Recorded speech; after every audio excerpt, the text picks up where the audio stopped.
like to say, call Lord Yahweh Bashem Shah Bashem Kakadash, the honors of the apostles and elders, great millstone, peace, citation, hope for elect. Shalom. And the title of this video is going to be 2 Dallas traffickers arrested in major drug bust. So I'll pretty much title it as the article. And it says by Fox 5 Atlanta Digital Team. This was published 7 hours ago. Time is now 11 a.m. No, Salaki, 11 p.m. And it says, Paulding County, Georgia, 2 drug traffickers in Dallas were taken down after a lengthy investigation and bust.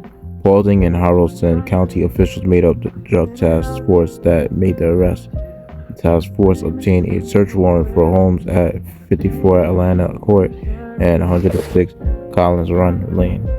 Between the residences, officials found over 100,000 cash, 1 kilogram of meth, over 200 grams of heroin/fentanyl, multiple ounces of cocaine, thousands of rounds of ammunition, and 15 firearms, 2 of which were stolen.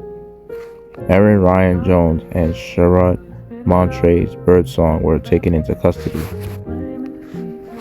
Jones, 41, was charged with 4 felonies: trafficking cocaine, possession of cocaine with intent to distribute, trafficking fentanyl, and trafficking heroin. Birdsong, 38, was charged with 7 felonies: 2 counts of trafficking cocaine, 1 count of trafficking fentanyl, trafficking heroin, trafficking methamphetamine,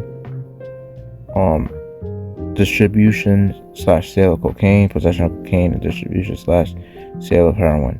The 2 are being held in Paulding County Jail without bond. Officials say they may face more charges, and additional arrests could also be made in the future. In quote, with the opioid epidemic taking lives on a regular basis, I am proud of the work our drug task force has done to rid our community of these life-ending drugs.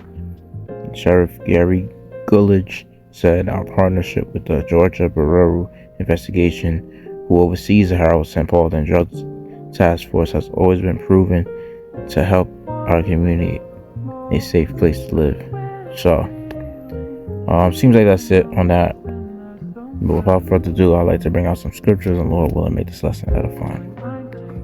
Galatians, the 5th chapter, verse 19 says, Now the works of the flesh are manifest, which are these: adultery, fornication, uncleanness, lasciviousness, idolatry, witchcraft, hatred, variance, emulations, wrath, strife, seditions, heresies, envyings, murders, drunkenness, revelings, such like, of which I tell you before, as I have also told you in times past, that they which do such things shall not inherit the kingdom of Yahweh.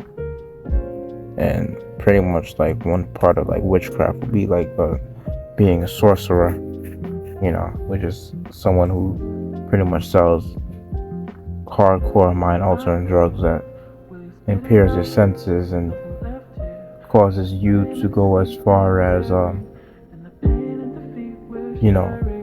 losing your job, or causing you to go as far as spending so much money to the point where you become homeless.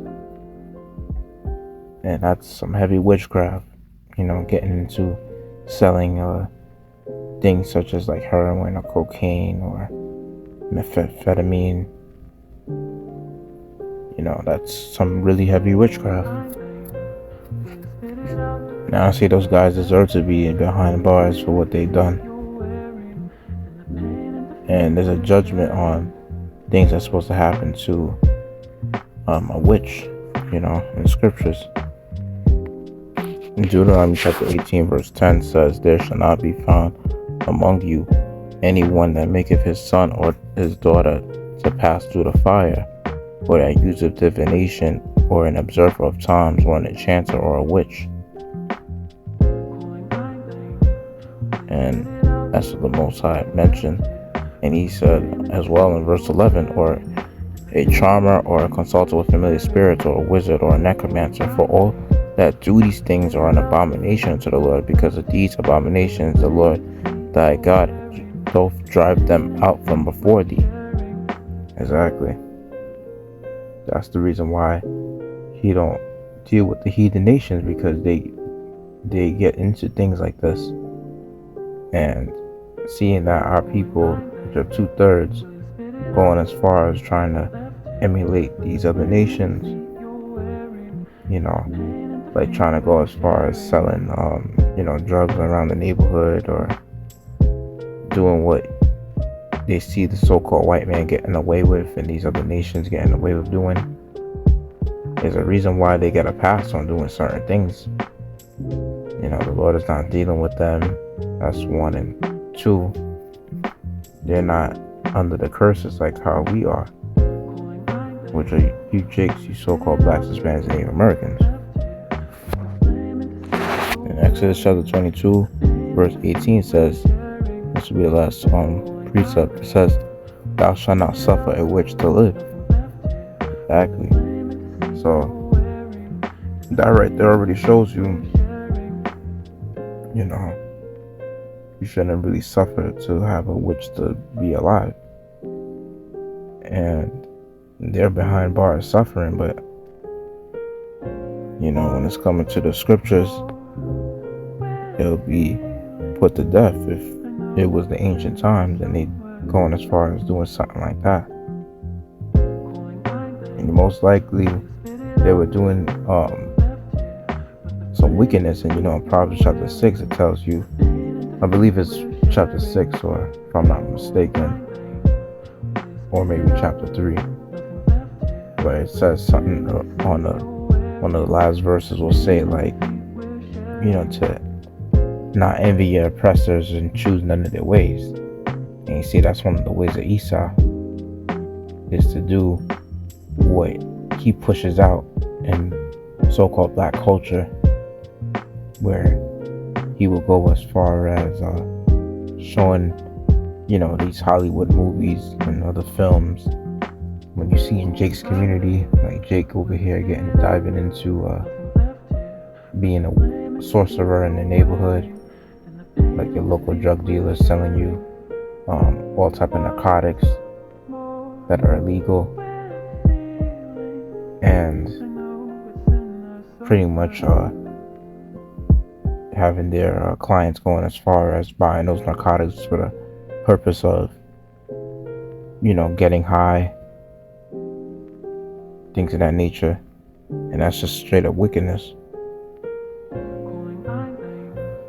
And that's the reason why majority of the times there's problems in the in the slums that goes on in the in poverty stricken communities, because of those drugs.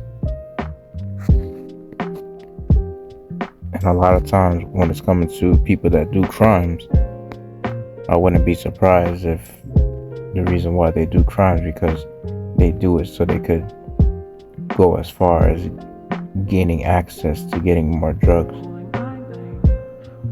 So yeah, with that, when we listen edifying, let's give all glory, praise, and honor to Yahweh, Bashem, Yasharahla, Yasharahla, double honor to the apostles, the elders, but most on peace and teachers, the hopeful elect. Shalom.